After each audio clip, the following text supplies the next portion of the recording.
CP time, all right? I call it Welcome CPT because everybody. I was high. No, I'm just playing. I want to welcome everybody to Shut Up and Talk TV presents. All right, let's talk about sex with Miss Staci. Now, Staci, give me your official title. Now, a sexologist to me is just amazing, first of all.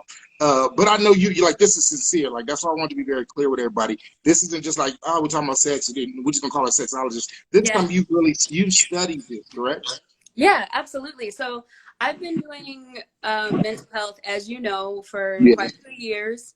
And I've always wanted to take it to the next step. And I thought, as I was doing my mental health classes that, okay, like, this is what I want to do. I just want to be a psychologist. Like, let me fix the crazies. But like, the more that I got into it, being like a life coach and like studying people, also like I'm around women that are like 2 times my senior. And one comment in particular, she said she had never had any type of orgasm. So I was like, oh, this is a problem. Yeah. And then, of It's course, funny you say that.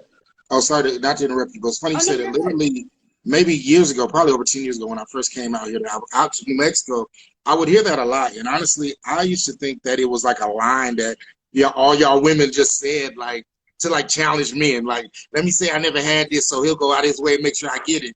But then, was the case. Shoot. But then I realized I guess a lot of women go through this. So before we get into the questions and answers and everything, I want to start by just letting everybody, for me, I invited you here because I watched your video yesterday and I've been seeing, everything you're doing. I've been watching, the different posts and things. And it was interesting, even for me. I'm a grown man. I'm 39 years old, all right? So I'm definitely not a youngster. I've been around the world. I did a lot with my life. I value being, I consider myself, I consider that I understand my sexual nature. I understand my sexuality and all of the above. When you were talking yesterday, and we'll get into a little later on details, but your little video was about anal sex, which to me was really taboo for a lot of folks. When they see that, they go the other direction, like real quick, like whoa. Or got the other folks that the freaks is like, oh hey, what's up? They're like, oh, me. The main thing that stood out for me is I think a lot of people in general just don't discuss it. You made a comment about ask before you enter, and I think a lot of times folks just be in the miss and let's be honest, some fellas just try it and if she don't stop you, you keep rolling. If she do it, you're like, oh my God, oops.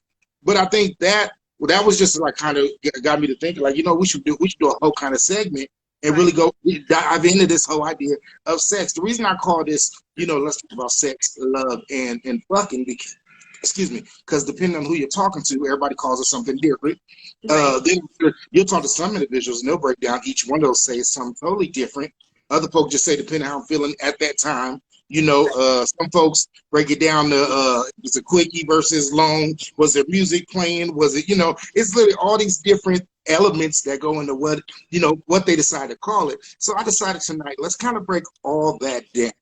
So, and I feel like you're the great ologist to help me do this.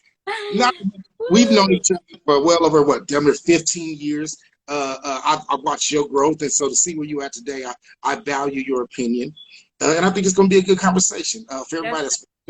Feel free to dive in. If we talk about something or we mention something where you got questions, feel free to type it on the page. We'll read it out loud and try to discuss it. I definitely also like the idea of this being both men and women. I think we have different insights a lot of times into things. So that's also what I want to be here for. If somebody comes with an opinion, maybe say a male opinion, then I definitely want to get your opinion from the female perspective. Yeah. And ladies and gents, if you're watching, you don't agree with either one of us say, feel free to say what you feel. Yeah, put something out there. I'm here for it. I literally have a notebook. I am ready. We'll see what it do. Tell me stuff. So let's dive in. First of all, foremost, do me a favor, Staci. Just tell me, or tell the people, what is your definition of sex, love, and fucking? Well, sex is a little bit.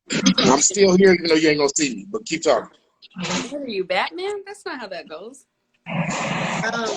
So sex is literally just the function. Love is driven by the emotion, and the lovely PH word that you keep using. That's when some people have their emotional detachment, but that that's when it becomes, people think that that's the time that they're the most detached, Yeah. and they just call it like, oh yeah, I'm just effing with this person and that person. Like, that's cool. Like, you can say that, but that's actually when you have the most emotion, that you're Yeah. making, you're spending even more time to try and be detached from the person. It's actually taking more out of you. So my definition is, sex is actually the only time that you're not having the emotion, because it's actually, it's the physical thing. It's the act. Yeah, yeah. It's You know, all it's like the, physical. yeah, it's like the technical term, right? Yeah.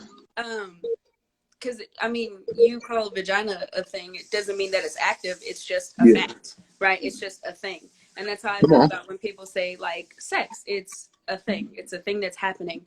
Of course, love, like I said, it's an ambiguous term, so I consider it just an emotion. And then everything beyond that, a lot of times people say that when they have their own trauma and they spend more time trying to detach from people, knowing that it's actually the opposite. So those people, I actually would recommend them looking into demisexual, because demisexual is when you have to have some type of connection in order to have sex. So the people that square it off are usually the ones that could identify as demisexual and create a safe sex circle. So real quick, so is demisexual, like, is that a type of sexuality, or like what is that exactly? Um, it can be. It's definitely an identity. Just in the same way that I can say that, you know, I'm bisexual or you're heterosexual. Being a demisexual means that, like, I cannot engage in you at all if I don't feel any type of emotional connection. Like, they just physically can't. They are not turned on. Right. Nothing works. Like, I'm not even in the See, and moment. to me, I think a lot of women, especially when I hear women say that they've never had an orgasm, they might be demisexual and not know it. Because I think a lot of times, you know, for them, it's just emotion. You know, they're having the intercourse, but there's no connection, so it's not, they ain't feeling it. That's true. A lot of people also don't have an understanding of what their sexuality is. Like, they don't understand that their sex is not about a bartering system. So I don't have to do something for you so you can start feeling for me. And so a lot of times, hey, DT. Go on and do your shout outs. It's all good. Sorry, I got excited. I was like, oh, hey. Yeah, a lot of people don't understand their own personal sexuality, and they use it as a bartering system. So a lot of women haven't had an orgasm because they don't understand what it is to have sex for themselves and pleasure themselves. They're doing it for their partner. And so when I'm doing it for my partner and I'm serving, like, think of it as a waiter, right? Like, if I'm a waiter and I'm making sure that everybody else is getting their food, when do I eat?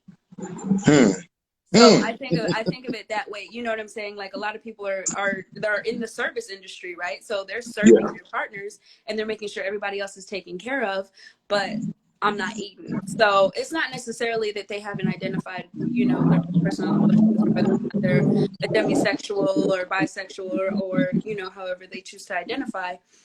Sometimes it's because they don't understand sexuality as a whole, and it's not necessarily about a bartering system, because men do it too. But a lot of men that use their sexuality, it's not necessarily to get affection, it's to feed themselves. And so, and it's not even about an ego half of the time. It's about their own validation. So I know a lot of men that actually, like, have their own little conquest because they were the weird nerds in high school and, like, they glowed up. And so, like, they're still going through, like, their own, like, hoe phase because they're cute now, you know, like, you know, they got a little hair on their chest and somebody's just like, oh, you're kind of cute. So they're refusing to have, like, official commitment. But I like what you just, go ahead. Or they don't feel like they're deserving. I like what you just said, but I think it's a little deeper. Like, so I agree that there are definitely you know, maybe he's an ugly duckling, maybe, you know, you was square, whatever. So, you know, maybe junior high, you didn't really get off. Now all of a sudden, you know, you're a grown man, done developed, learned how to lift a weight or something, and now you're trying to get all you can. But I think for me, and this is just through kind of my life and different things I've witnessed, I think a lot of times, even though, yes, it becomes a conquest, and yes, it becomes a physical requirement for him as far as, hey, let me see how many of these I can get. it's also a mental issue though. And I'm not saying mental issue to the point of like you're schizophrenic or something like that, but mental to the point where literally like he got some insecurities inside. A lot of these dudes, and I think this is where for the ladies, a lot of women don't understand. Sometimes when you got a man that's out there being a hoe, it ain't just on some, hey, I just want to do this because I'm gonna play. This is how I live. It literally is where a man has insecurities. So for him, it's like for so long, I could never get anyone. And when I did get one person, I couldn't trust that one person, or she cheated on me, she left me, she did me dirty, you know, whatever. So now it's like, I'm definitely trying to conquest as many as I can, but I'm also just trying to feed my insecurity. You know what's really crazy? And I'm just going to piggyback off this because I just had this conversation with a really old friend of mine. And well, technically he's a client, but he was telling me, he was like, I don't know why I can't connect with them like after I've had sex with them. And I was like, what? And so like we went deeper into the conversation. It was actually an expedited conversation. Like we just went through it really fast. Yeah. And short story long, like he ended up telling me like his first heartbreak basically was his mom. Oh, there you go. See, like the relationships and the fact that, because it wasn't necessarily that she did anything like terrible to him or whatever the case. It was just, you know, when he was younger, he couldn't necessarily process the relationship that they had, but he just knew that it wasn't a good one.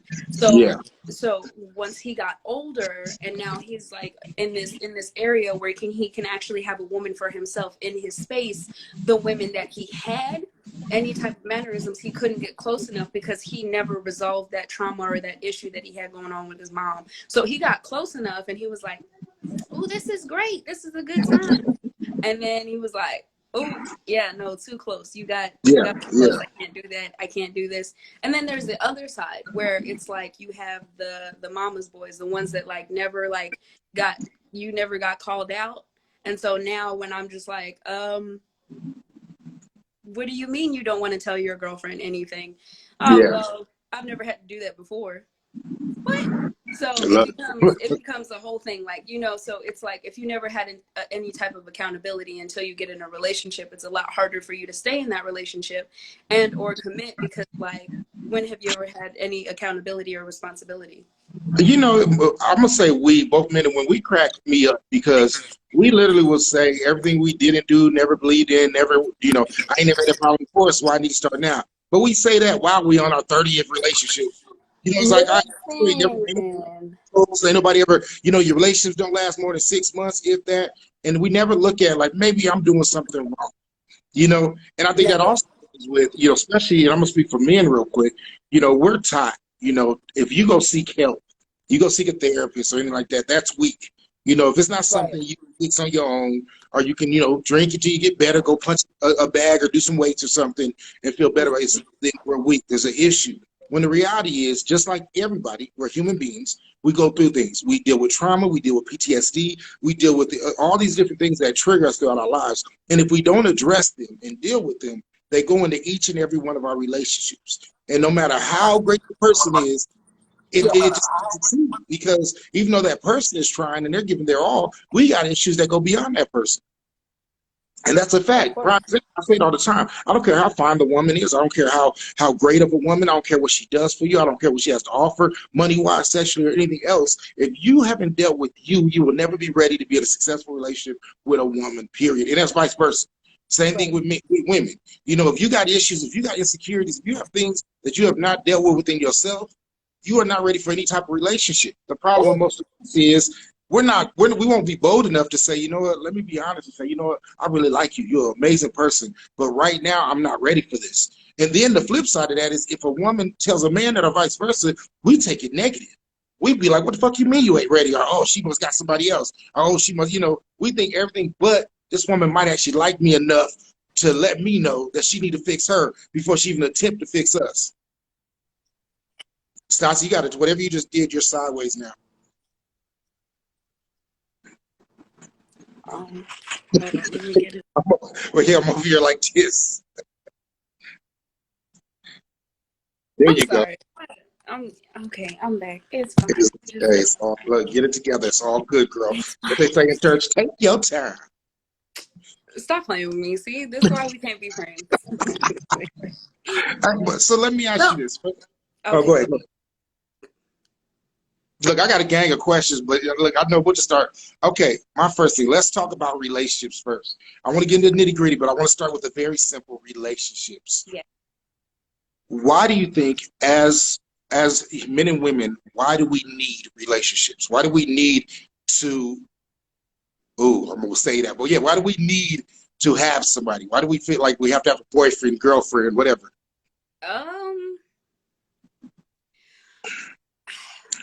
Okay, so it's more about, okay, I'm gonna go back all the way back to like why we gravitate towards people in general, not necessarily intimate relationship, but why we gravitate towards people. It's because we create an archetype within ourselves. So the friends that you have, you've been drawn to them way before you ever made a friend, right? And for those that don't know what an archetype is, it's the experiences and things that you've been through throughout your life that have created your present thing. And that can include your childhood, that can include past relationships, that can include society, the things that you watch on television, the music that you listen to, even the state that you live in. For example, I grew up in Mexico. I don't know why I'm laughing, but that's just funny to me. It's true. Like, LB, you know firsthand how many relationships can you count that I have been in successfully? I can't. And that's not, no, but that's not even a bad thing against you. No, because just in general, it's a real thing. I didn't fit the archetype. I did not fit the archetype. Now, I didn't get into a successful relationship until I was in Texas. Yeah. See, and it's funny because I talk so much trash about you and others for leaving. And let me be clear, not literally talking trash, but you know, I used to always, I hate when folks say, "Oh, I can't wait to get out of here," you know, and they say, "Because Albuquerque sucks." Until I start realizing that definitely, and especially for women of color, it's definitely, New Mexico is definitely a different type of place. You go to a lot of other places, and there's a different level of appreciation, I'll say, for women in other places. And not to say that some of those type of men don't exist here. I like to believe I'm one of them, but they're few and far in between.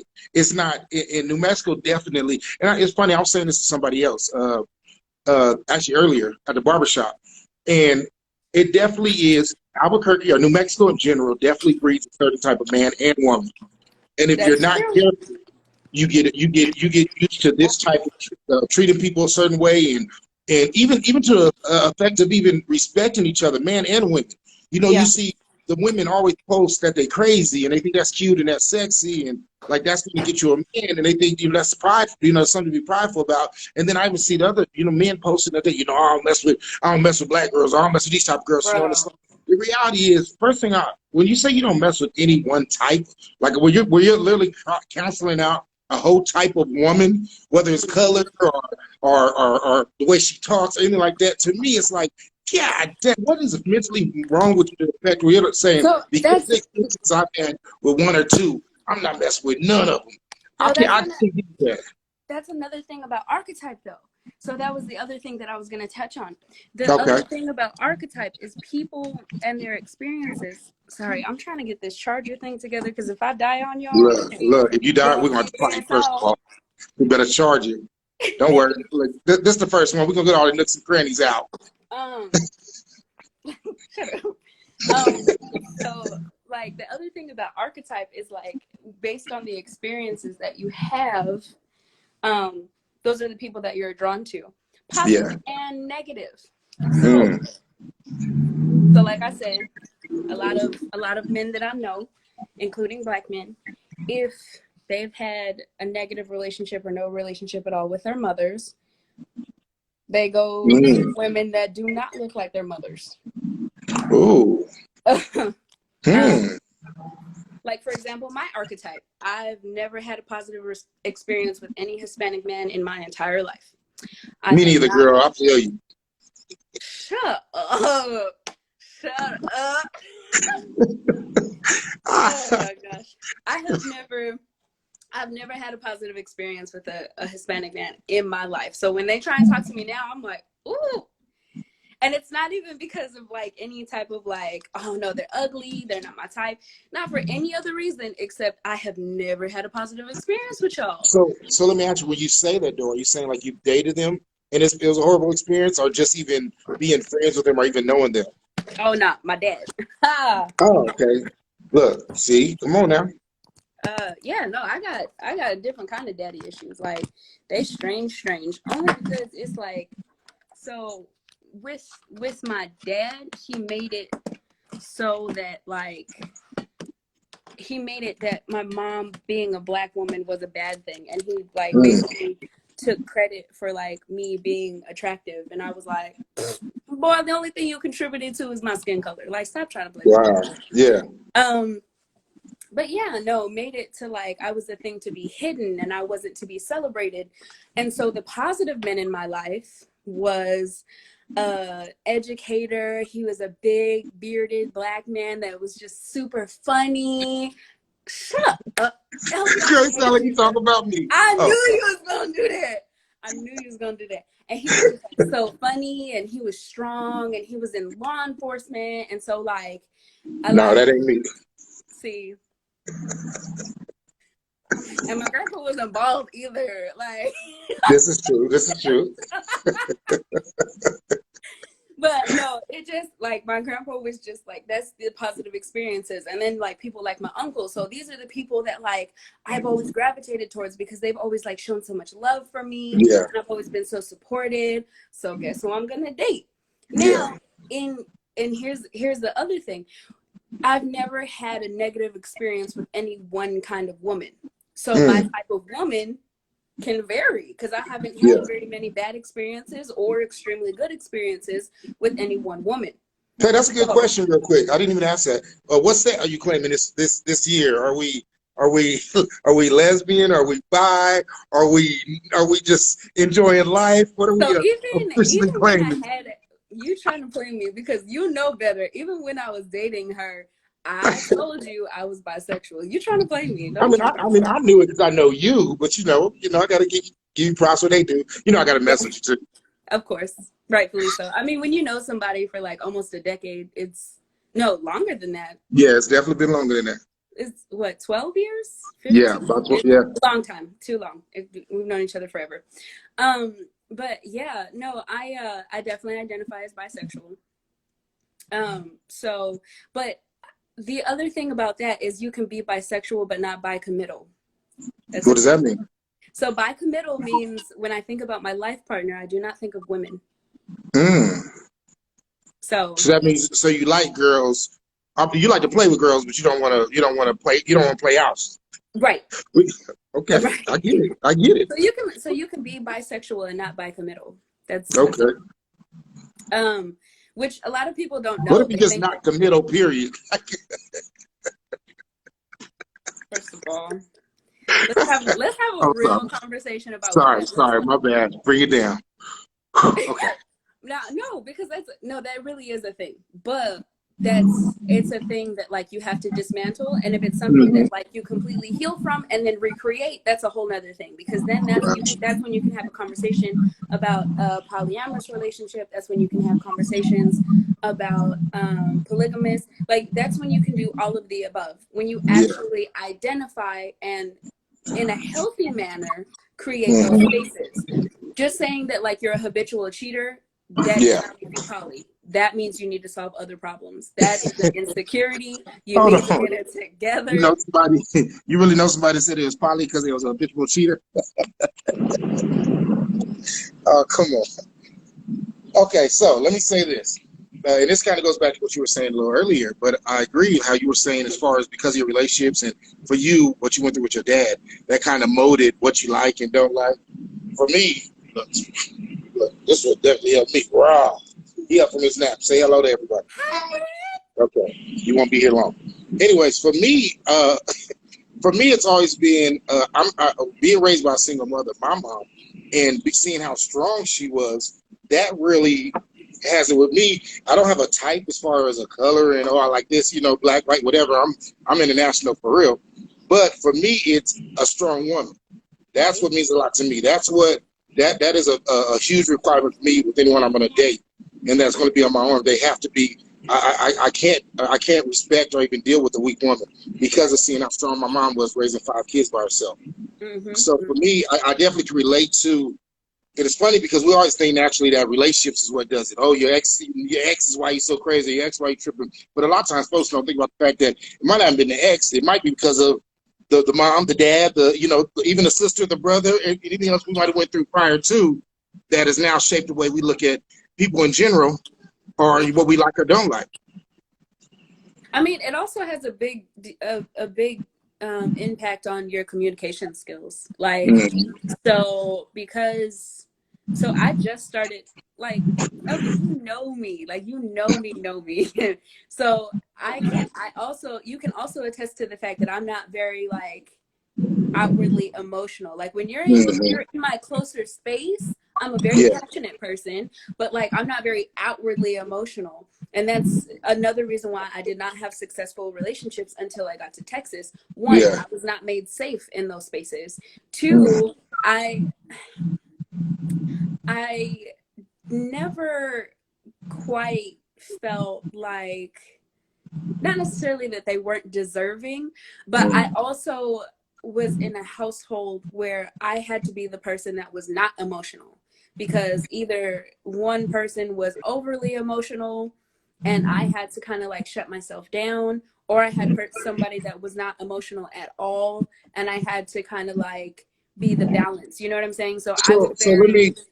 Let me ask you a question on that, because I want to clear this up for everybody watching. When you say you didn't feel safe, now are we talking about physically, emotionally, like spiritually? Like, what do you mean when you say you didn't feel safe? No, so it was more about, as far as, like, being safe, the nurturing nature that I try and, like, put out, it wasn't appreciated. And when I say that it wasn't made safe, it was, I was punished for being overly sensitive, or being called selfish. So when there was a certain need that I needed, or I was like, okay, well, like, can we do this? Oh, well, that's selfish. Like, what if that makes me uncomfortable? And I was like, whoa, well, then we can have a conversation, pimp. Like, hold on.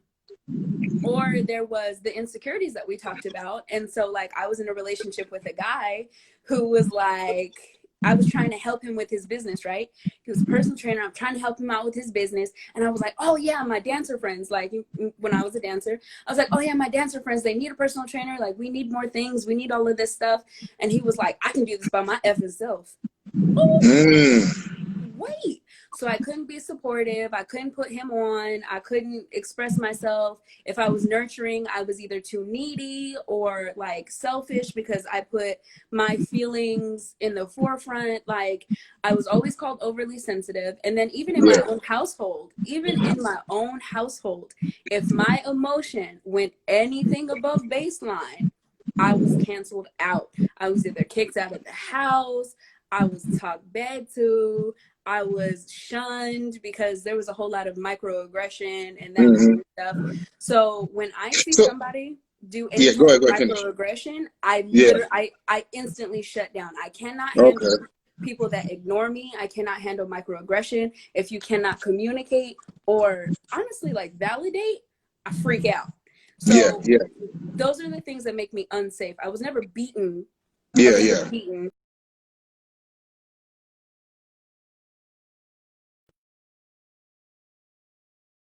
That's really, it was a mental and emotional thing. And so I wasn't made safe in those spaces. And what, you literally saw one of my relationships implode because of that very thing. So let me ask you this. When these things were going on, and I agree, not the girl. Communication I agree. Communication is definitely key.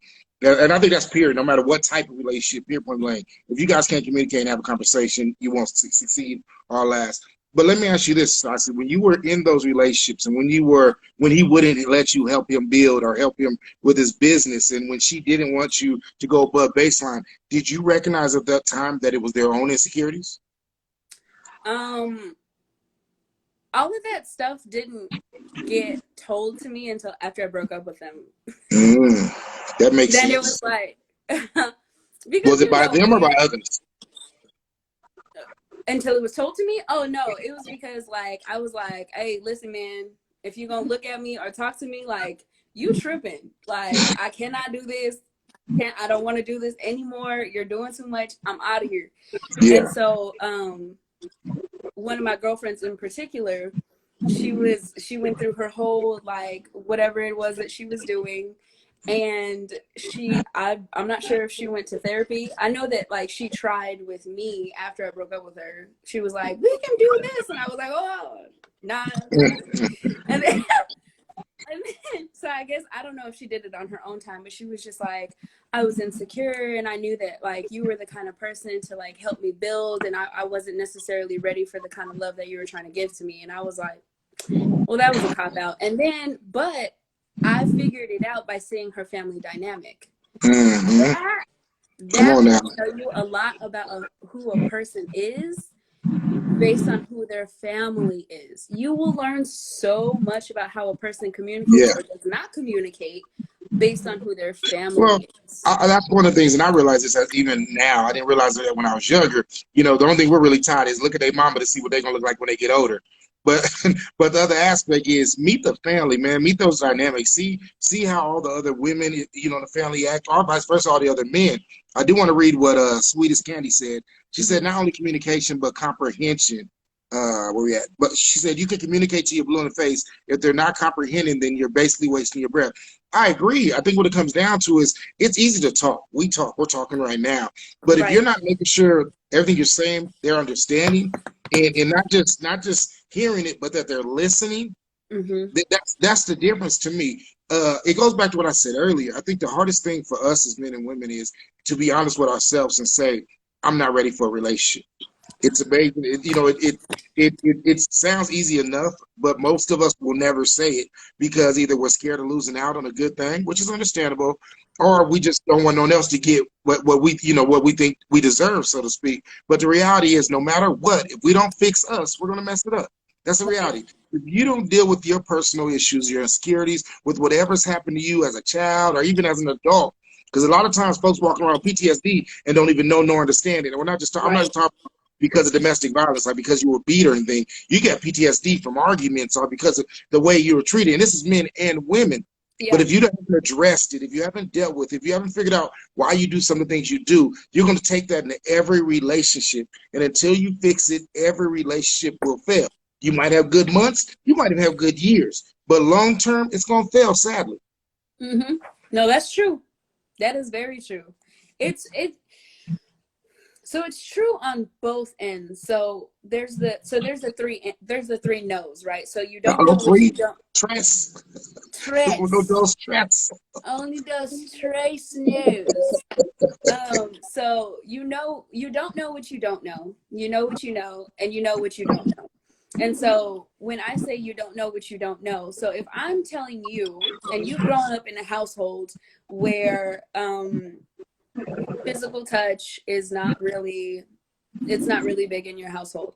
So if I'm telling you that like cuddling is like my thing to do, and you're just like, why do you need this? So you don't know that that's like a thing that people might need, that you don't know what you don't know because you've never had this before. And so if I'm faulting you because this has never been a thing before, like I'm kind of fucked, you know what I'm saying? And so now you know what you don't know, okay, right? So you come into this, and I know personally when I got into the relationship, once I got into a relationship in April, almost 2 years. 2 years ago, when I got into the relationship in April, I knew, you know, not funny. Anyways, so when I got into that relationship, I knew that I didn't know how to be soft. I knew that I knew that I didn't have it. I did not know how to be soft. I didn't know how to like be outwardly like, okay, yeah, we can cuddle. I didn't even like hugs. I did not like hugs, and you know, wholeheartedly, I don't even do hugs on the cool. I'll do like the church side hug. Like, praise them. But exactly. And like to really embrace you, like that's not really my thing. And it's not because I didn't grow up with it. It was just because like when people would give me a hug, it was usually because they were sorry. And I didn't like Ooh, hug. that's deep right there. Like, I never got hugged because it was just like, oh, well, let me look at you and I just love you so much. It was just Yeah. like, oh, I'm sorry, or I feel guilty, so let me touch you. And it's just like, See, don't touch me if what's you're guilty. Like, it's weird. That's the weird. interesting for me is when it came to affection, for me, it wasn't that I didn't do it. It was that I didn't constantly do it. And I didn't realize it. I would just get in my moods, or I would whatever the day was going. If I felt it, I felt it, and I'll be overly affectionate that day. But then the rest of the day, I'm not doing it. And I'll be honest, even as a man, that's something I still work with. You know, and I have to remind myself, because it's easy. We know everything we need for us. We can give a breakdown and tell everybody. We can give a list of things that I need to make me happy, and I can give Yeah. it to anyone easy. Vice versa, Yeah, I'm of sure you can course. give anyone a list. But the other side of that is, again, going back to, and shout out to, like she just said, I agree. Most don't really listen. Most try to only hear what they want. The Yeah. reality is, we might hear you when you say it, but if we don't take that in and really say, okay, and this goes back to love to me, because if you love someone, you're willing to hear what they're saying, but actually apply it. And Right. you'll take the steps to remind yourself when you might slip up, like, damn, I need to make sure that I'm affectionate today. Let me make Right. sure I Right. kiss her Right. today. Let me try to hold her, you know, and doing things without being asked. Come on. Look, man, I'm look, it took a long time to proud. get here. Don't get I'm me wrong, it took a long proud. time. But Come I'm on, definitely, growth. what, look, man, come on, look, I'm grown to did now. But no, and I'll be honest, that's something I had to learn, because I didn't know it all back. It wasn't So tacos and chicken here's a wings on my pointer for love you. language. Yes, tacos and chicken are my love language. You gotta, Hallelujah. you gotta feed them. You know what I'm saying? Two I something, agree. do something. You gotta feed them sometimes. Look, now, and now when you say feasible, you talking about just physically? Or are we talking emotionally and spiritually as well? Actually, so like, you laughing, but I'm dead at like I'm real. both I'm of being them. You wrong. gotta do both of them. But Yeah. I want to finish the last know what you know, because Okay, come on. that's something that like people come up with, and that's how people set their boundaries. So Mm. I knew my need to be seen, and I also knew. Come on, Auntie Tay, talking about feed the soul too. Yes, come on. Um, so yeah. First of all, shout out to Auntie Tay. She is the reason why she gave me some suggestions. Hallelujah. DT said, follow, gotta feed spiritual. Spiritual tacos. I'm sorry. When I think of tacos, I go to a different place, but okay, by all Yeah, means. no, and you saw the way I looked at it. That you're not the only person that went there. Feed them tacos. I got you. Shut up. You got to eat them tacos too, brother. Brothers, eat them tacos. All right? Stay Look, hungry, my friends. it is Stay hungry, my 2020. friends. If y'all ain't eating them tacos in 2020, it's a whole nother conversation. Quit We playing. done moved on. Don't be out there being immature. Eat a taco or three. We done moved on. We like Oh, past sorry, tacos my now. bad. We going straight to a look. Why'd you go straight to like opening your eyes like, Oh no, they coming in. All right, go ahead.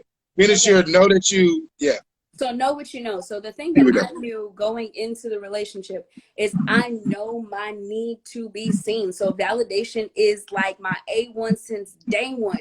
If I go into it and if I tell you like, babe, like I need this, like I'm here, I'm like, I know that you're here for me, and I really like, I need you to love me in my language. I need you to hear this from me.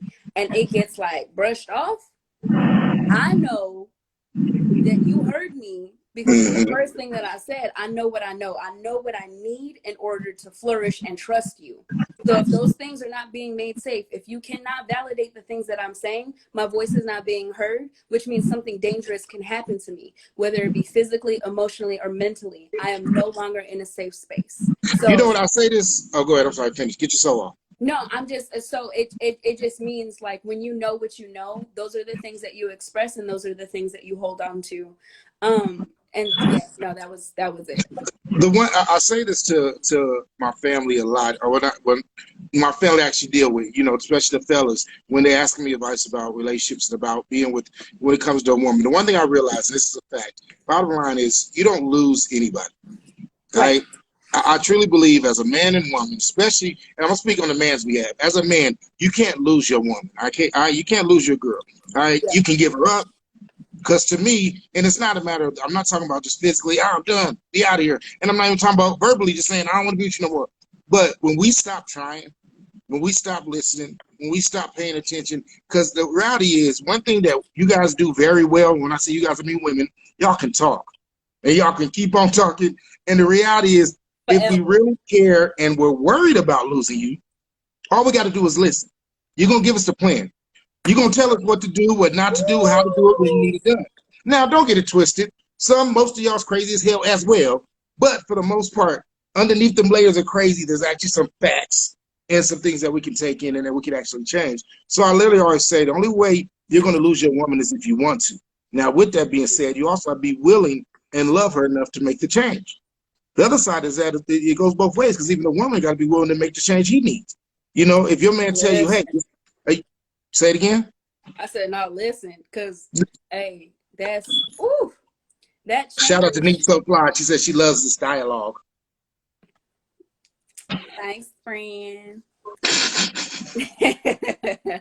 No, yeah, no, that changes rough. And so I really have to give a shout out, because when I first got here, and when I dated Saeed, I think that was the first time that like I experienced unconditional love, right?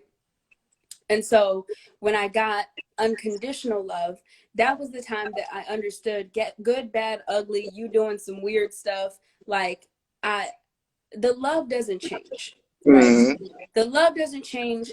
How I fuck with you might change, but my love for you is different, right? It's not different. My love for you is not different. Like, you have a piece, period. That's it. You're part of this. I love you. Because if it's easy for me to snatch that from you, was it there?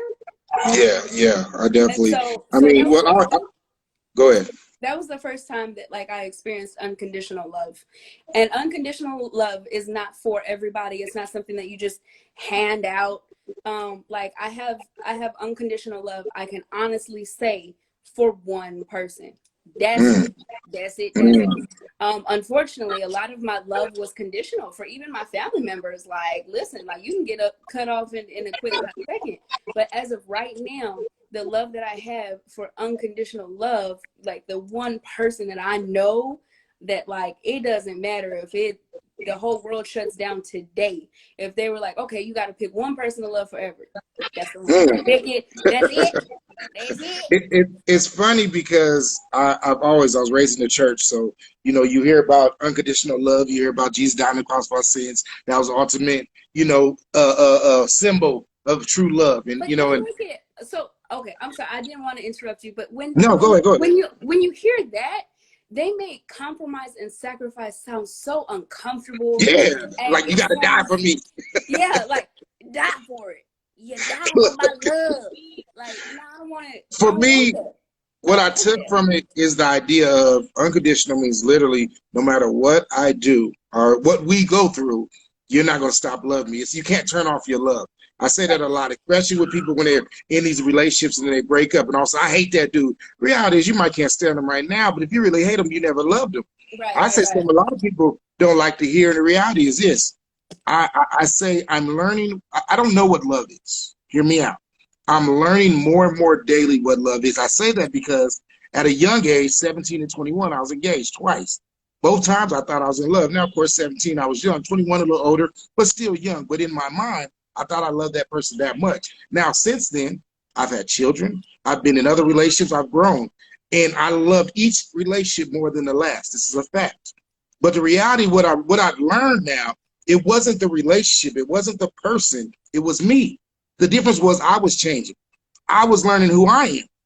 And the more I learned who I was, the more I could love and actually truly love. The reality is the first couple, even those engagements, were likes. I liked them a lot. Right? It wasn't nothing more, nothing less. Now that I'm older and I understand me, I understand what I need to exist and to be happy. Now I can feel and allow someone to love me, or not. Because that's the other part of it. One thing about who you are, once you learn who you are, some folks might be like, I don't want no parts of that. Others might be like, oh my God, I love who you are today. And then that's real love. Yes. So one thing that I want to say about that is like the thing about unconditional love, right? And so here's something that I want to cancel right now, and I'm going to break some hearts, and I'm sorry for the hopeless romantics. There is no such thing as a soulmate. That's not a thing. Come on. Come Soulmates are on. not a thing. Speak And on it. I'm sorry, it's gonna break some hearts, but soulmates are not a thing. Now, I believe in like spiritual realms. You can talk about your twin flame, you can talk about all of these things, you can talk about the people, but let me tell you why you have met a twin flame. When you say twin flame, it's because you guys are one, and like you feel this, and there's just like this gravitational pull on y'all that goes straight back to your archetype. So you have all of these experiences, and you are never okay, so you're never in a room by yourself. You're never in a room by yourself. You have 1,000 experiences, you have 1,000 relationships, you have 1,000 bonds, you have 1,000 thoughts at all times whenever you're in a room. That's how somebody gets to know you. Yeah. That being said, if you hit all of the boxes and you remind me of somebody, you remind me of a girl that you know what I'm saying? So if you remind me of a whole bunch of things in my life, good, bad, and ugly, but you remind me of more good than anything else in this world, and you come into my world and you help me grow, and I get to fall in love with the person that I am because I've loved you, absolutely, I think you're my twin flame. Absolutely, you can be my life partner. But there is no such thing as a soulmate. The thing about soulmates is you think there is just one person in this entire world that's going to complete you. And that's not true. It will not be one person in this entire world that will complete you. You should have been completed. And then Come on, man. Speak you on can that. be Say with that your again. partner. Come on, man. So there's a such thing as relationship math. And I have to say that, like, I can honestly say that a relationship that I was in for 7 years did nothing for me the way that a relationship that I had been in for 2 years, because of how much I grew, right? Okay. And so I did a trial by error, right? So I got into a relationship and I wasn't whole. I wasn't completed. And so I tried to find a home in him, and he was just like, oh, wow, hold on. I see what you're trying to do. Home ain't here. And so it actually forced me to grow. And like for a minute I was just like, oh, fuck you tuning, hoe ass boy, like what you mean that home ain't you? And he was like, nah, I see what's going on here, and you told me that there was a lot of unhealthy stuff that's going on, and I've also gone through my unhealthy stuff, and I see that if we continue like this, we're not gonna make it. The reality is when you're not whole, when you're not 100%, you get in a relationship with somebody, you become a dependent. Yes. You're dependent on that because literally they're carrying the rest of you. If you, and let's break it down to numbers. If you're only 75% in their whole, they're now carrying 125% of the relationship, which means you need them in order to be you. Yes. And that's never a good thing. Never. I never thought of it like how you just said it, but I love the idea. We all want to believe in soulmates because that's what we're taught. That goes back to the Disney, Cinderella and the princess and kissing, but the reality is this. To me, this is my thought. I'm listening. There's no way I agree, there's no way you can have a soulmate, because if you could have a soulmate, there wouldn't be soul ties. Now hear what I'm saying. Soul ties means anytime you become one with someone for a season, that could be a night, that could be an hour, that could be 10 minutes, it could be a couple of years, but anytime you lock in with them for a moment, you create a soul tie. That's a reality. That's what we know. Anyone that knows about spirituality, you understand. That's what happens. Now, if you already had a soulmate, you would only be able to create a soul tie with your soulmate if they existed, because that would be the only one it's meant to be. But the reality is we can literally create soul ties with all types of people. We've done it throughout our life. And that's why people say guard your heart, but also you got to guard your body too, your soul. The reality is it's easy to love and like people. Let's be raw. It's more of a feeling. Oh my God, the way I feel, like you said, you can be in a room talking to somebody and relate to them, or they remind you of somebody. So literally they don't even know. It's people that I have liked and given more time and energy to, because they reminded me of somebody else.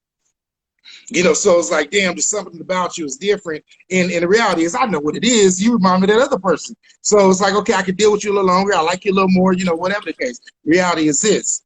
The minute you invest in an individual, and this goes for both of us, male and female, the minute you're willing to invest in just them, the minute you understand how to guard your heart and not allow everybody to be tied into your soul, is to really be you.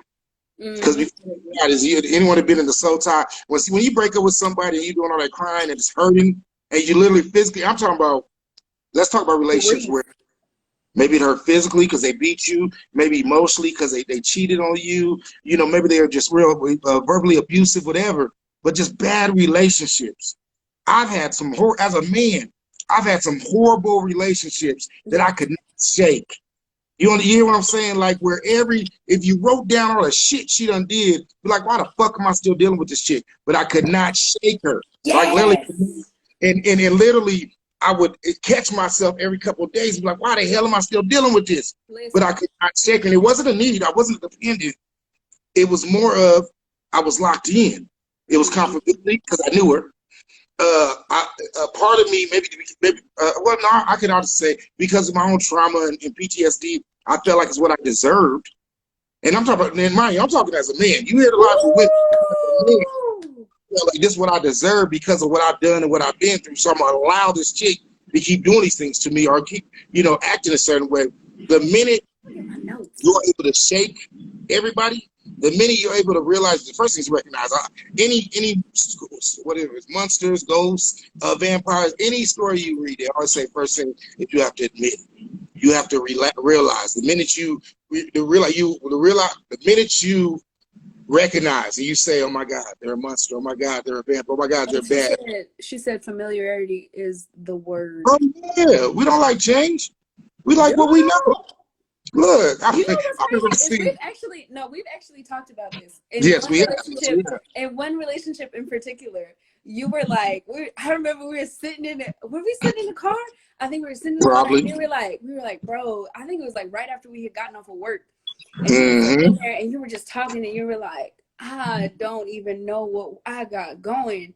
And I was like, and you were like, because I told you, I was like, okay, if you had your arm your entire life, and the way that you were, and I know you remember this because you just like sat back and you were like, dang. That's deep. Yeah, you had your arm your entire life, but in order to save your life, you had to cut off your arm. Would you do it? And you looked at me and you were like, and of course you had a really awful joke. You were like, well, it depends on which hand because I got to be able to jack off. But I mean, I definitely said that. Yeah, I know.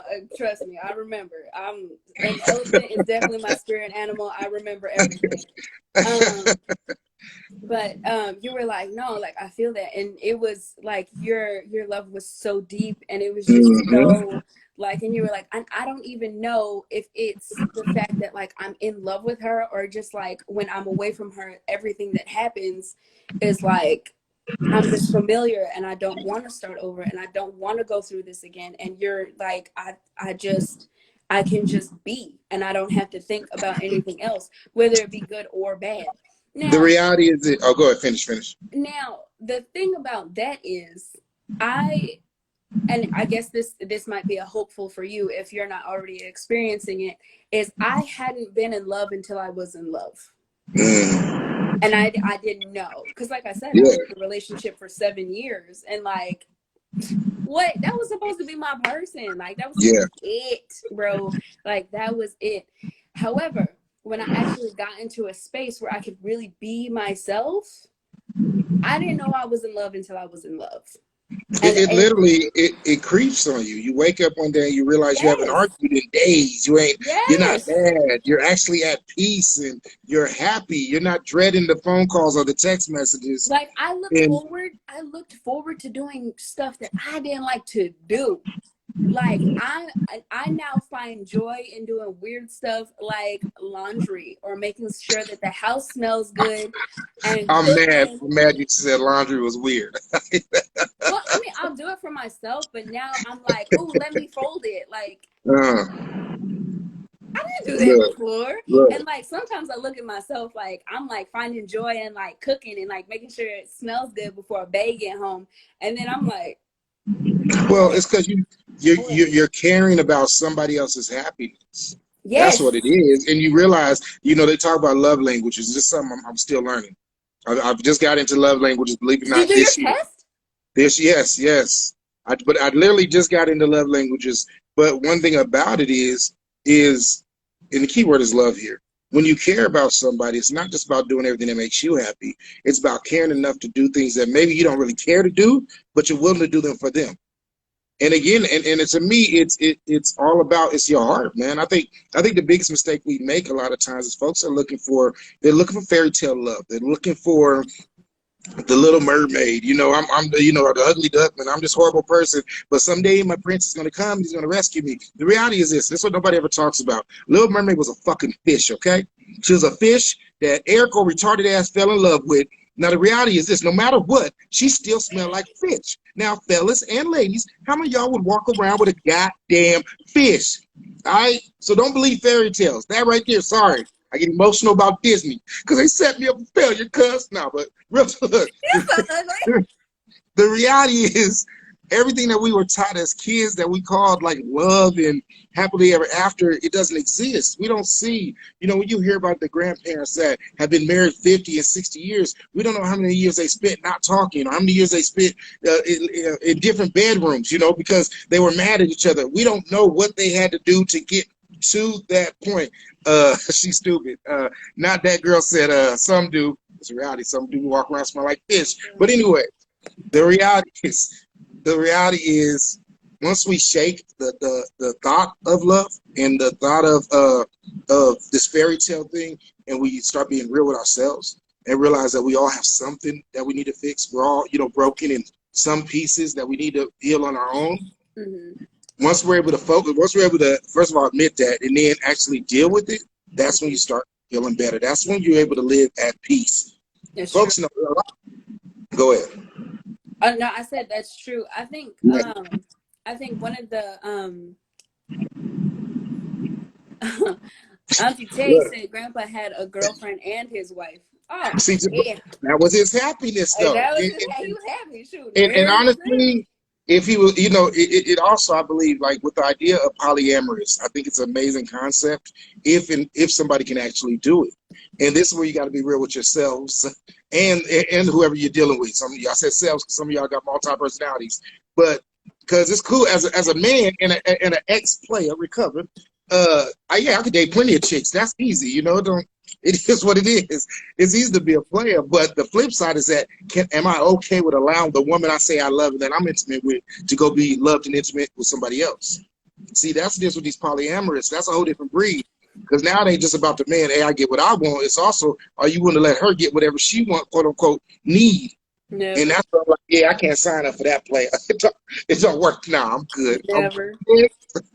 But I get it, and I commend anyone that's able to do that.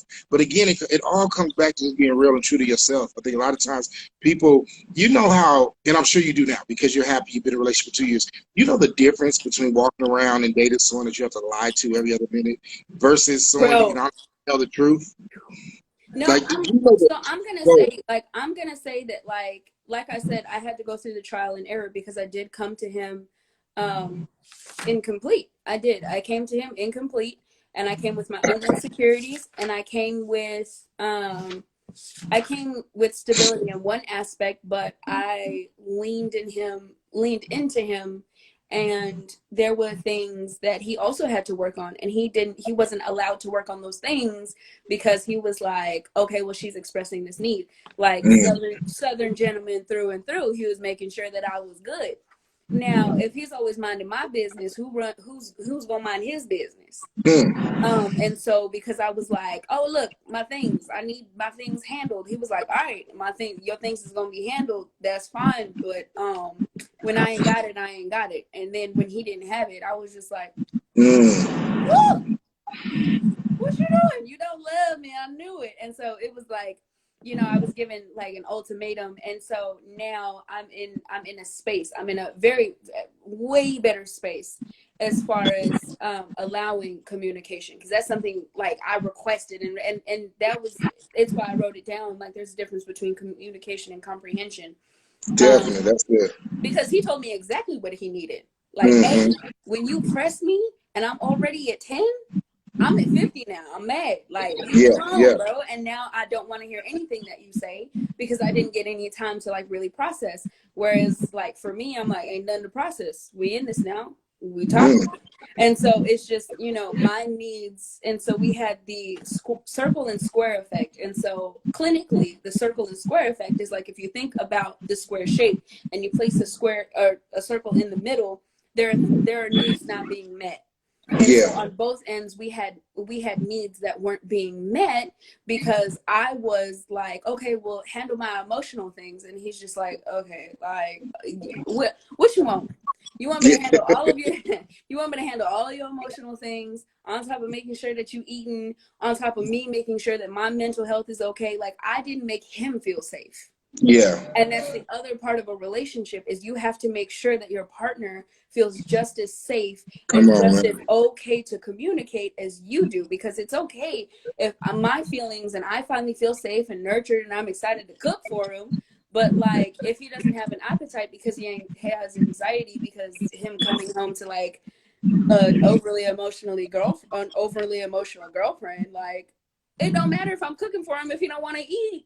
You know, so it's like, you know, so I'm definitely learning about myself and like becoming a whole person for the person that like I want to be around, and that goes beyond a relationship. So it's not even saying that like, oh yeah, this is my boyfriend and this is the stuff, you know what I'm saying? It's more, it's about taking care of the person as much as you want to be taken care of.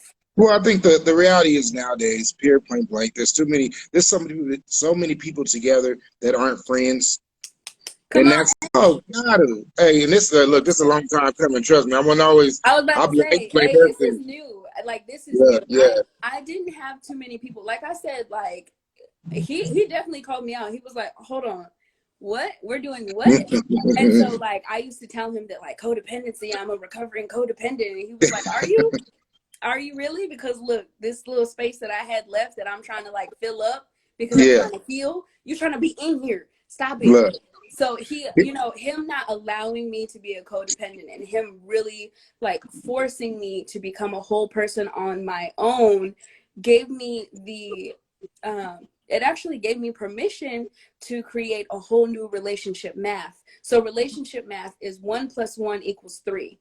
So you being an independent person, me being an independent person, and the space that we create, the relationship space that we create, we're not losing our identity, because that's why I was attracted to you in the first place, because you had your own identity. You're not just Staci's girlfriend. You're not just Staci's boyfriend. You're not just, you know what I'm saying? You're not just like LB's son. Like, you have your own identity. You know what I'm saying? Like, you're not just dating somebody. You're not just related to somebody. You have your own identity. And then the relationship that you create in between is something that you can nurture as an individual. For me, I'll be honest, up until I was forced, it started off as a force. I was forced to deal with me. And then it went from being forced to me realizing it's something I needed to do. And then I fell in love with dealing with me. Yeah. And I'm becoming, I'm not there yet, but I'm becoming the best version of me now. Oh, yeah. So now I'm able to admit my faults. But for the longest, all my exes wasn't shit, and they all messed up, and I did everything right. I will say that today. In closing, we do got to get ready to wrap this up, because you know me and you, we can talk all night. Forever. Before we get out of here, give us your last word before we sum it up. My last word. And we're gonna do this again. If you're free, let's do this again next week, next Wednesday, same time, same place. We'll do it again. Man, okay, I guess my last word is probably the best relationship advice that I've ever gotten. When you're asking something of your partner, be willing to do it for them the same way you would want it done. That is the best relationship advice that I've ever gotten. Loving them in their language is extremely important, but do it with the same sense of urgency that you would want it. So that's, I think what I would say is just, let's think about one of the ultimate connections. That's 69. If that's if we're talking sexual. But then if we flip that and we take that same 69 and we think yin and yang, it's still the ultimate connection, but it's two different sides. All right, watch where I'm going with this. 69, but if we take it out of the sexual, then we take a yin and yang, it's still the ultimate connection. At the end, it's about being able to connect. But it's not necessarily, and I like the idea of yin and yang, because it's not necessarily connecting as the same person. It's not connecting as I'm everything you like and I'm everything you need, and vice versa. It's I'm me, and somehow you figure out a way to love me where I'm at, and vice versa. I figure out a way to love you where you're at. That's what it comes down to. It's not about changing. It's not about creating the perfect man or the perfect woman. Ladies and gents, anyone to say, this goes back to the beginning of the topic. We talk about orgasms. You want to have the ultimate orgasm, fall in love. You want to fall in love? First of all, love yourself, truly love yourself, and then make sure the person you're with loves you also. That's how you have the most amazing sex. I'm excited because the more I learn about myself, the better my sex gets. Fucking amazing. Yeah. Me. Yeah. But at the end of the day, it's about you. Now, all jokes aside, really, it's like you want to have an amazing experience, both in a relationship sexually and just all the way around. Learn to love yourself, man. It's your boy, LB Johnson. Said, wait. Go. He said, I sees you. Jay Mari said, hard eyes. And DT said, giving and receiving with the same energy. Yes. Check it out, y'all. Do us all a favor, man. Let somebody know about this. We're going to do this again, same time next Wednesday, 6 o'clock. Me and Staci. Staci, I appreciate you so much. It's a blessing to see your growth and to see where you're at. And I like how I give like the lamest term, the hood, right, the ghetto term, and then you break it down into education. Yeah, because the ecoisms of the melanisms break it down. So, but it's all good. It's all greasy. Let's do it together, man. It's your boy LB Johnson for Shut Up and Talk TV, man. Check it out, y'all. This will be posted probably in about an hour on YouTube on Shut Up and Talk TV's YouTube channel. So if y'all want to go back or share with somebody, feel free to do that. If y'all got questions, man, feel free to inbox me or Staci and let us know. Or if y'all got a topic, that's the real thing. If y'all got a topic, something you want to hear us dive into, let us know. We'll definitely hop on the next Wednesday. Same time, same day, different bullshit. There you go. All right, let's get out of here. Y'all be good. Be good, make good choices. Hallelujah. Shut up.